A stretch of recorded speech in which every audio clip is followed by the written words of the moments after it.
अमृत काल में विकसित भारत के विराट संकल्प के साथ तेजी से आगे बढ़ रहा है भारत। आज विश्व भारत को एक वैश्विक लीडर के रूप में आशा और विश्वास के साथ देख रहा है। फिर वो चाहे पर्यावरण हो या अर्थव्यवस्था का प्रबंधन, घरेलू स्तर पर राष्ट्र सामाजिक और आर्थिक विकास के नए आयामों के साथ लगातार आगे बढ़ रहा है और विकास के इस अभियान को गतिशील बना रहा है। आपके द्वारा दिया हुआ आयकर, समय पर आपके द्वारा दिया हुआ एडवांस टैक्स देश के विकास में एक महत्वपूर्ण योगदान देता है। अपने एडवांस टैक्स की तीसरी किश्त 15 दिसंबर तक जमा करवा के आप भी देश के विकास में अहम योगदान दें। कंपनीज, कॉर्पोरेट्स, सैलरीड एम्प्लॉयज या फिर वो व्यक्ति और संस्थाएं जिनका TDS या TCS कटने के बाद भी कर देता 10,000 रुपए या उससे अधिक है, उनके लिए एडवांस टैक्स देना अनिवार्य है। अधिक जानकारी के लिए www.incometax.gov.in पर लॉग ऑन करें। प्रत्येक आयकर दाता एक राष्ट्र निर्माता।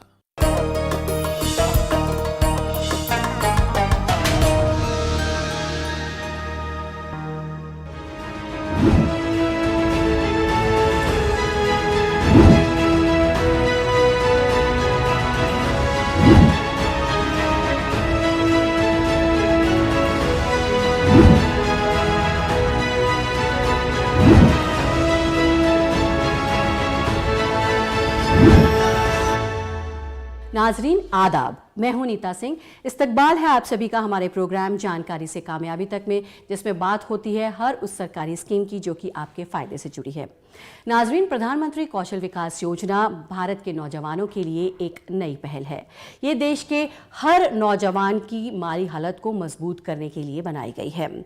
इस योजना का मकसद नौजवानों की हौसला अफजाई करना और बेरोजगारों को हुनरमंद बनाना है। हमारे वजीर आजम श्री नरेंद्र मोदी जी ने 2015 में स्किल इंडिया के तहत प्रधानमंत्री कौशल विकास योजना को लॉन्च किया। इस योजना में शॉर्ट टर्म स्किल ट्रेनिंग के तहत स्किल सर्टिफिकेशन के साथ साथ कुछ वजीफे भी दिए जाते हैं। इस योजना का मकसद एम्प्लॉयमेंट डेवलप करने के साथ साथ देश की इकॉनमी को मजबूत करना है। तो आज हम बात कर रहे हैं प्रधानमंत्री कौशल विकास योजना की, और इस पर बात करने के लिए हमारे साथ आज मौजूद हैं एक खास मेहमान, ministry of skill development and entrepreneurship के secretary mister Atul Kumar Tiwari ji. Atul ji, welcome to our programme जानकारी से कामयाबी तक में।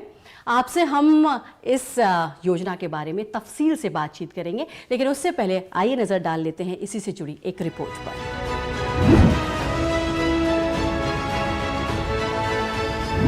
गरीब परिवार से ताल्लुक रखने वाले कासिम को नेप्स पोर्टल www.apprenticeship.gov.in पर रजिस्ट्रेशन कराने के बाद जल्द ही मानेसर की एक कंपनी से इंटरव्यू के लिए बुलावा आ गया।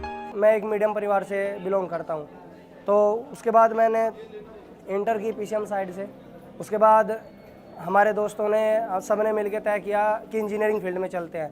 उसके लिए हमने पॉलिटेक्निक का एंट्रेंस एग्ज़ाम दिया और उसके बाद मेरा रिज़ल्ट आया तो मैं सेलेक्ट किया गया। मैंने फिर मुजफ्फरनगर गांधी पॉलिटेक्निक से मैकेनिकल में डिप्लोमा किया और उसके बाद फिर जैसे सभी को होता है थोड़ी हेजिटेशन थी हमें भी जॉब के लेकर। थोड़ा हम भी सोचते थे कि यार जॉब मिल पाएगी या नहीं मिलेगी, मिलेगी तो कहाँ मिलेगी, कैसे मिलेगी। उसके लिए हमने अपने सीनियर से बात की, अपने टीचर से बात की। तो कुछ लोग भ्रांति पैदा कर देते हैं, कुछ बताते हैं कि यार डिप्लोमा गलत कर रहे हो, कुछ कहते हैं सही कर रहे हो। तो उस सबको लेकर माइंड में थोड़ा कन्फ्यूजन था। लेकिन हमने अपने टीचर से बात की, हमारे रिक्रूटमेंट ऑफिसर हैं, उन्होंने हमें बताया कि अगले महीने जब हम फाइनल में आ गए, उन्होंने बताया कि अगले महीने प्लांट जो है वो हमारे यहाँ रिक्रूटमेंट लेने आ रहा है। तो यहाँ से सुब्रोज से एक टीम गई, उन्होंने हमें नेप्स के बारे में बताया, NAPS नेप्स पोर्टल, जिस पे हमें अपना रजिस्ट्रेशन करना होता है। उसके बाद हमारी ID लॉगिन हो जाती है। उसके बाद हम कहीं भी किसी भी प्लांट में किसी भी कंपनी में जॉब कर सकते हैं, जो कि हमें नेप्स के थ्रू मिलती है। ये सरकार की योजना बहुत सी अच्छी है, अपने हुनर को दिखाने का भी मौका मिल रहा है और इससे जॉब्स वगैरह मिलते हैं, तो अपना काम वैसे सैलरी मिलती है, तो अपनी रोजी रोटी का एक जरिया भी है। केंद्र सरकार की ये जो योजनाएं हैं बहुत अच्छी हैं। अतुल जी, सबसे पहले मैं आपसे ये जानना चाहूँगी कि प्रधानमंत्री कौशल विकास योजना क्या है और इसके क्या फ़ायदे हैं? PMKY जो है वो इट स्टैंड्स फॉर प्रधानमंत्री कौशल विकास योजना, और ये शॉर्ट टर्म ट्रेनिंग कराती है। शॉर्ट टर्म ट्रेनिंग से हमारा तात्पर्य है कि 3 महीने से लेकर 6 महीने तक की जो ट्रेनिंग होती है उसको हम शॉर्ट टर्म ट्रेनिंग कहते हैं। उससे ज़्यादा की ट्रेनिंग हमारे ITIs में की जाती है। 6 महीने से लेकर 2 साल की ट्रेनिंग वो ITI में होती है। तो उस लहजे से प्रधानमंत्री कौशल विकास योजना जो है, जब इसकी स्कीम के 3 संस्करण अभी तक आ चुके हैं। ये पहला संस्करण था 2015-16 में, जिसमें लगभग 19,86,000 लोगों को ट्रेन किया गया। फिर 2016 से 20 में उसका संस्करण 2 आया, जिसके अंतर्गत 1,10,00,000 लोगों को ट्रेनिंग दिया गया। और तीसरा संस्करण 2020-22 में था, जिसमें लगभग 7 लाख लोगों को ये शॉर्ट टर्म स्किलिंग दी गई है। अतुल जी, आपने बताया कि प्रधानमंत्री कौशल विकास योजना के 3 फेज़ हो चुके हैं, चौथा फेज़ ये है, तो आपसे जानना चाहेंगे किस मकसद के साथ इसको शुरू किया गया था? जैसा देखा गया कि एक कोहोर्ट, जिसको हम एक वर्ड यूज़ करते हैं कोहोर्ट, जो स्कूल से ड्रॉप आउट है, जिसको एम्प्लॉयमेंट नहीं है, जिसको ट्रेनिंग नहीं है, उस तबके के लोगों के बच्चों के लिए हम किस तरह की स्किलिंग की व्यवस्था कर पाएँ, ये हमारे PMKY का उद्देश्य रहा है। और इसलिए हमने ये भी पाया कि उन लोगों को लंबी ट्रेनिंग की जगह उनको शॉर्ट टर्म ट्रेनिंग करके उनको एम्प्लॉयबल अगर बनाया जाए तो ये हमारी इकॉनमी के लिए, उनके लिए भी बेहतर होगा। अतुल जी, विदेशों की अगर बात करें तो इंडियन वर्कफोर्स को लेकर के जिस तरह से डिमांड बढ़ रही है, तो ये मिनिस्ट्री आपकी किस तरह से उसको मीट कर रही है, किस तरह से डिमांड को पूरा करने की कोशिश की जा रही है? देखिए, विदेश में जहाँ वर्कर जाने की बात है, उसको डायरेक्ट PMKY से लिंक करना उचित नहीं होगा, क्योंकि हमने पाया है कि ज़्यादातर जैसे हमारे ITI में जो ट्रेड सर्टिफिकेट लेके जो लोग जाते हैं, उनकी भी मांग काफ़ी बाहर के देशों में है। दूसरे, हमारे बहुत सारे लोग जो बाहर जाते हैं वो हमारे एजुकेशन सिस्टम से भी लोग होके जाते हैं। पर जहाँ तक शॉर्ट टर्म ट्रेनिंग स्किल का सवाल है, उसके लहजे से हमने कुछ 2-4 जॉब रोल्स में ये ज़रूर कोशिश की है कि हमारे प्रशिक्षित जो युवा हैं उनको बाहर में भी एम्प्लॉयमेंट मिल सके। अतुल जी, अगर हम PM गति शक्ति मॉडल की बात करें तो ये किस तरह से प्रमोट करता है स्किलिंग के मिशन को, ये हमारे व्यूअर्स को ज़रूर बताइए। PM गति शक्ति जो है मैम, वो काफ़ी एक रिवोल्यूशनरी कॉन्सेप्ट है, जिसमें 16 मिनिस्ट्रियों ने एक साथ बन के एक डिजिटल प्लेटफॉर्म बनाया है, जिससे इंटीग्रेटेड प्लानिंग और coordinated implementation of infrastructure development हो पाएगा। उसके अंतर्गत लगभग 200 से ज़्यादा layers of Jio special data वगैरह हैं। उसमें हमने अपनी जो ट्रेनिंग सेंटर्स जो हमारे उस क्षेत्र के हैं, उसको हमने डाला हुआ है। तो उससे क्या हुआ कि PM गति शक्ति से हमें ये पता चलेगा कि देश के किस कोने में कौन सा इंफ्रास्ट्रक्चर प्रोजेक्ट आ रहा है, और उस प्रोजेक्ट से संबंधित हमें क्या क्या स्किल्स की रिक्वायरमेंट है। सो तो गति शक्ति का उपयोग करके हम कह सकते हैं कि it will be kind of a skill trigger, कि देश किस प्रदेश में एक रोड का काम आ रहा है, या पोर्ट का काम आ रहा है, या किसी और बड़ा काम आ रहा है, इसमें इतने लोगों की संख्या वर्कर की ज़रूरत पड़ेगी, और उसमें इतने लोगों की स्किलिंग की ज़रूरत पड़ेगी। तो उस वजह से ये होगा कि हम एम्प्लॉयमेंट जो ट्रेनिंग जो देंगे उस वर्कर रिक्वायरमेंट के हिसाब से हम दे पाएंगे, ताकि वहाँ स्किलिंग भी हो और उनको एम्प्लॉयमेंट भी मिल सके। तो उस लहजे से गति शक्ति हमारे लिए काफ़ी रिवोल्यूशनरी कॉन्सेप्ट होगा। ये संकल्प योजना क्या है और किस तरह से बेनिफिट कर रही है? अगर हम मार्जिनलाइज्ड ग्रुप की बात करें तो उनको किस तरह से ये फ़ायदा पहुंचा रही है, ये बताइए। संकल्प जो प्रोजेक्ट हमारा जो चल रहा है, उसकी कल्पना ये थी कि उस प्रोजेक्ट के अंतर्गत जो स्किलिंग इकोसिस्टम के लिए जो आधारभूत ज़रूरतें हैं उसको हम पूरा कर पाएँ। मैं उसके लिए एक उदाहरण देकर आपको बताना चाहूँगा। संकल्प के अंतर्गत हमने पहले डिस्ट्रिक्ट स्किलिंग कमेटी की स्थापना की। महात्मा गांधी नेशनल फेलोज़ को हमने हर एक जिलों में लगाया हुआ है, और उससे क्या हो रहा है कि डिस्ट्रिक्ट स्किल डेवलपमेंट प्लान बनाने में हमें गति मिल रही है। इसका सबसे बड़ा फ़ायदा PMKY से ये हो रहा है कि हमें किसी एक जिला विशेष में किस तरह की स्किल्स की रिक्वायरमेंट है, और किस क्षेत्र में लोगों को स्किलिंग करने से उनको बाद में लाइवलीहुड एम्प्लॉयमेंट के लिए फ़ायदा होगा, वो हमें पता करने में आसानी होती है। तो उसे अगर उसी तरह की जिस तरह की स्किल की डिमांड है और वो स्किल अगर हम दें, तो यू कैन इमेजिन कि उनकी प्रोबेबिलिटी ऑफ एम्प्लॉयमेंट ज़्यादा बढ़ेगी।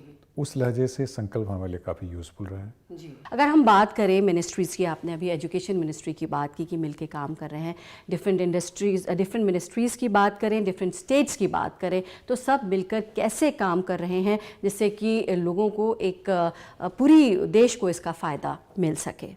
तो जैसा मैंने बताया कि PMKY के 3 वर्जन आ चुके हैं, संस्करण आ चुके हैं। तो जब हमने शुरू किया तो हमारे पास कैसे ट्रेनिंग करानी चाहिए, शॉर्ट टर्म ट्रेनिंग में क्या जॉब रोल्स होने चाहिए, कौन ट्रेनिंग प्रोवाइड करेगा, डिमांड क्या रहेगी, वो सारी चीज़ें नहीं थी। तो धीरे धीरे हमने करते हुए हमने जैसे आपको बताया कि हमने डिस्ट्रिक्ट स्किलिंग कमेटी बनाई, उसी तरह हमने बहुत सारे जॉब रोल्स बनाए जिसको क्या बोलते हैं, क्वालिफिकेशन हमने फाइनलाइज की। फिर हमने पूरे तरह तरह की स्किलिंग देने की व्यवस्था शुरू की जी। और हमने पाया कि इसके दौरान हमें स्टेट गवर्नमेंट के साथ इंगेजमेंट काफ़ी इम्पॉर्टेंट भी है और काफ़ी डिफ़िकल्ट भी है। और अब जाके हमारे पास स्टेट स्किल डेवलपमेंट मिशंस हैं और हमारे बहुत सारे स्टेट्स में स्किल डेवलपमेंट कॉरपोरेशन भी बने हुए हैं और राज्य स्तर पर, जिला स्तर पर स्किल की महिमा और उसकी ज़रूरत के बारे में एक अवेयरनेस क्रिएट हुआ है और लोग स्किल डेवलपमेंट की ओर थोड़े जागरूक हो रहे हैं। अतुल जी, आपने बताया, अभी आपने कोविड की बात की, अगर हम पोस्ट कोविड सिनेरियो की बात करें तो क्या कुछ बदल गया है? किस तरह की स्किल्स की रिक्वायरमेंट अब है? क्या स्किल्स की रिक्वायरमेंट बदल गई है? किस तरह के और स्किल्स में आप लोगों को ट्रेनिंग दे रहे हैं? किस तरह के सिनेरियो में बदलाव आया है, वो बताइए। देखिए, कोविड के दौरान हमने एक कोविड के लिए कस्टमाइज कोविड केयर का एक प्रोग्राम भी चलाया जिसमें लगभग 1 लाख लोगों को 5 हेल्थ रिलेटेड जॉब रोल्स में हमने ट्रेनिंग दी। जी। वो वहाँ से हमारी एक नई शुरुआत ये भी हुई कि हमने उसमें थ्योरेटिकल पार्ट को कम करके प्रैक्टिकल पार्ट को ज़्यादा कर दिया, जिसको हम कहते हैं ऑन द जॉब ट्रेनिंग। तो उससे क्या हुआ कि उस ज़माने में आपको याद होगा कि हमारे हॉस्पिटल्स को लोगों की ज़रूरत थी जी। और हम ये नहीं चाहते थे कि डॉक्टर और नर्सेस मरीजों की सेवा करते हैं बल्कि उनका उपचार करें। तो हमारा उद्देश्य ये था कि अगर हम इस तरह से लोगों को खड़ा करेंगे तो वो लोग मरीजों का ख्याल रख पाएंगे और डॉक्टर और नर्सेस मरीजों की चिकित्सा करेंगे। तो एक फर्क हमने वो किया। फिर कोविड के दौरान आपने देखा होगा कि ना ही स्किलिंग बल्कि एजुकेशन के क्षेत्र में भी काफ़ी ऑनलाइन चीज़ें हुई। तो हमारे ब्लेंडेड लर्निंग का मॉड्यूल हमारा बना। जी। दूसरा, कोविड के पश्चात बहुत सारी ऑगमेंटेड रियलिटी, वर्चुअल रियलिटी, इस तरह की चीज़ों का काफ़ी प्रवेश हुआ है और लोगों की जो ऑनलाइन असेसमेंट की व्यवस्था भी बढ़ी है। साथ ही साथ जो आज के ज़माने की बहुत सारी जो हमारी आईटॉट हुई, इंडस्ट्री 4.0 वाले कोर्स हुए, मैकाट्रॉनिक्स हो गए, तरह तरह के नए जॉब रोल भी निकले हैं जिसको हम क्रमेण अपने ITI और बाकी कोर्सेज में उसको अंदर लेके आ रहे हैं। अतुल जी, आपने बात की ऑन द जॉब ट्रेनिंग की। अगर हम बात करें अप्रेंटिसशिप ट्रेनिंग की, तो उसका फ्यूचर आप कैसे देखते हैं? How is it going to benefit people in future? देखिए, अप्रेंटिसशिप जो है वो पूरे विश्व में माना जाता है कि that is the best form of skilling. क्यों? क्योंकि वो लर्न वाइल अर्न। जी। तो बच्चा जो है वो सीखता भी है और साथ साथ उसको स्टाइपेंड भी मिलता है। और पिछले वर्ष में हमने काफ़ी गणनीय प्रगति की है। जो हमारे ईयरली अप्रेंटिसशिप लगभग 3 लाख के आसपास होता था, पिछले साल हम लगभग 6 लाख के पास करके लेकर आ पाए हैं। और अप्रेंटिस के लिए अभी बहुत सारी नई नई चीज़ें हो रही हैं जो सिर्फ स्किलिंग से सीमित नहीं है। स्किलिंग से सीमित अगर मैं बात करूं तो हमने अप्रेंटिस की जितनी सारी चीज़ें उसको हमने बिजनेस फ्रेंडली बनाया और अपनी पोर्टल हमने सुधार के लेके आए हैं। तो जो हमारे रूल्स गाइडलाइंस में चेंज गई तो वो हम कर ही रहे हैं। साथ ही साथ एजुकेशन मिनिस्ट्री ने जैसे UGC ने निकाला गाइडलाइंस फॉर अप्रेंटिसशिप और इंटर्नशिप एम्बेडेड डिग्री कोर्सेज, तो हायर एजुकेशन में भी अप्रेंटिसशिप जो 1 सेमेस्टर अप्रेंटिसशिप कर ले या इंटर्नशिप कर ले उसकी भी अभी काफ़ी प्रचलन हो गया है। और अंडर नेशनल एजुकेशन पॉलिसी जो हम वोकेशनलाइजेशन ऑफ एजुकेशन की बात कर रहे हैं उसमें इंटर्नशिप और अप्रेंटिसशिप का बहुत ही महत्वपूर्ण योगदान रहेगा। तो उस लहजे से देखा जाए तो डिग्री अप्रेंटिसशिप हुआ या डेजिग्नेटेड ट्रेड अप्रेंटिस हुए या ऑप्शनल ट्रेड अप्रेंटिस हुए, सब में काफ़ी गणनीय प्रगति हुई है और इससे ज़्यादा भी प्रगति होगी। अतुल जी, विदेशों में इंडियन वर्कफोर्स की मांग लगातार बढ़ रही है। अगर हम बात करें कि मिनिस्ट्री किस तरह से इस तरफ काम कर रही है, लोगों को एम्पावर कर रही है? जहाँ तक मेरा विचार है कि आपका तात्पर्य कन्वर्जेंस से है, तो कन्वर्जेंस स्किलिंग करने के लिए हमें स्किलिंग इकोसिस्टम में, जैसा मैंने आपको बताया जब हमने शुरुआत की थी तब वो इतनी सारी चीज़ें नहीं थी। तो अगर आप उसको कॉमन वे में, अगर आम आदमी के लहजे में अगर देखना चाहें, तो पहले हमें ये देखना पड़ेगा कि हम स्किलिंग कराएंगे क्या। ठीक है। तो उसका भी एक नियम होना चाहिए, उसकी एक परिमिति होनी चाहिए, समय कितना लगेगा, पैसे कितने लगेंगे, तो उसको हम लोग कहते हैं जॉब रोल्स। तो ऑलरेडी हमारे पास लगभग 4000 से ज़्यादा जॉब रोल्स बने हैं, जिसको हम लोग बोलते हैं NSQF, national skill qualification framework से आधारित। तो उससे मान लीजिए, जैसे मान लीजिए NSQF 1 है या 2 है, 3 है, तो जैसे 3 होगा, मान लीजिएगा क्लास 12वीं का इक्विवेलेंट अपने माना, तो NSQF 4 हो गया, वो इंटरमीडिएट स्टेज का हो गया। इस तरह से एक फलक वो बना। दूसरा हमने बताया कि हमारी एक रेगुलेटर NCBT बना हुआ है। तीसरा एक कॉमन कॉस्ट नॉर्म हमने बनाया हुआ है। कहने का मतलब ये है कि स्किलिंग में जो चीज़ों की ज़रूरत होती है, ट्रेनिंग प्रोवाइडर, क्या ट्रेनिंग देनी है, उसके कॉस्ट होगा, उसका हम कैसे मेज़र करेंगे, कैसे असेसमेंट करेंगे, ये सारी व्यवस्था बनी हुई है। हम स्किल इंडिया की बात कर रहे हैं। अगर हम बात करें एंटरप्रेन्योरशिप डेवलपमेंट प्रोग्राम की, और गाँव के नौजवानों को किस तरह से इसके ज़रिए एम्पावर किया जा रहा है, ये बताइए। देखिए, एंटरप्रेन्योरशिप डेवलपमेंट के लिए और भी बहुत सारे मंत्रालय काम करते हैं। जैसे रूरल डेवलपमेंट के अंतर्गत आप लें तो काफ़ी उसमें वहाँ पे काफ़ी काम होता है, और भी मंत्रालय काम करते हैं। जहाँ तक हमारा विषय है, हमारे हम जो स्किलिंग कोर्सेज जो करते हैं, उसमें एक अभिन्न पार्ट होता है एंटरप्रेन्योरशिप ट्रेनिंग के बारे में। और अभी हाल में हम लोगों ने पूरी एम्प्लॉयबिलिटी स्किल्स बना के, जिसको हमने पूरा री राइटिंग करके सारी ITI कोर्सेज में, शॉर्ट टर्म स्किलिंग कोर्सेज, जन शिक्षण संस्थान कोर्सेज, उन्होंने उसको इंक्लूड किया हुआ है। दूसरा हम ये कर रहे हैं कि हमारी एक संस्था है निस्बड, उसके अंतर्गत भी हमारे लोगों के लिए स्पेसिफिक एंटरप्रेन्योरशिप की ट्रेनिंग भी दी जाती है। और हम चाहते हैं कि इसके बारे में ज़्यादा से ज़्यादा प्रचलन हो, ताकि लोग इसका फ़ायदा उठा पाएँ। बट अल्टीमेटली एंटरप्रेन्योरशिप के लिए हम सारी व्यवस्था तो हम करा ही सकते हैं, बट उससे ज़्यादा ज़रूरी ये भी कि और भी व्यवस्थाएं रहें। बैंकिंग से कैसे लिंकेज होगा, प्रोजेक्ट रिपोर्ट कैसे बन सकता है, and there is also some amount of risk taking.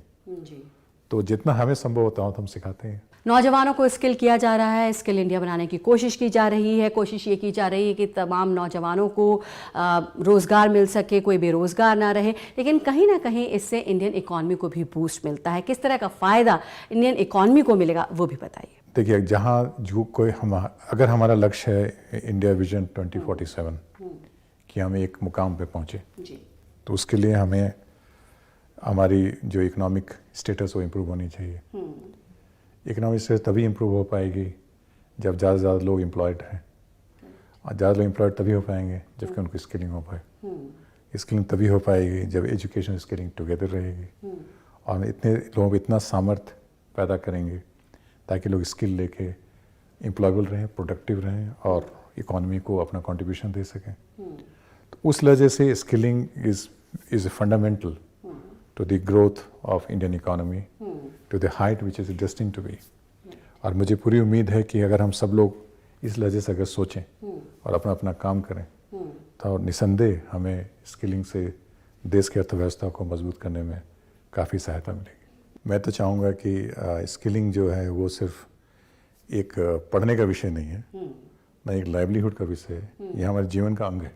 तमाम मालूमात के बाद बहुत से ऐसे व्यूअर्स होंगे जो अब ये जानना चाहेंगे कि अपने आप को PMKVY पोर्टल पर कब और कैसे रजिस्टर कर सकते हैं। तो आइए जानते हैं कैसे आप PMKVY के तहत फ्री ट्रेनिंग और जॉब ले सकते हैं।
इस योजना के तहत देश के बेरोजगार नौजवानों को कंस्ट्रक्शन, इलेक्ट्रॉनिक्स और हार्डवेयर, फूड प्रोसेसिंग, फर्नीचर और फिटिंग्स जैसे 40 से ज़्यादा टेक्निकल एरियाज़ में ट्रेनिंग दी जाती है और साथ ही नौजवानों की एलिजिबिलिटी के मुताबिक उन्हें रोज़गार मुहैया कराया जाता है। उम्मीद करते हैं ये तमाम जानकारी आपको पसंद आई होगी और आप इसका फ़ायदा ज़रूर उठाएंगे। अतुल जी, आपने प्रधानमंत्री कौशल विकास योजना से जुड़े तमाम पहलुओं पर बहुत अहम जानकारी दी और जो लोग भी अब PMKVY के तहत खुद को रजिस्टर कराना चाहते हैं वो अब आसानी से करा पाएंगे। आपने जो हमें समय दिया और जो जानकारी दी उसके लिए आपको बहुत बहुत शुक्रिया। शुक्रिया, धन्यवाद, मुझे बहुत अच्छा लगा, धन्यवाद। तो आज के एपिसोड में बस इतना ही। अगले हफ्ते आपसे फिर होगी मुलाकात, बात करेंगे एक नई सरकारी स्कीम की। फिलहाल मुझे दीजिए इजाज़त, आदाब।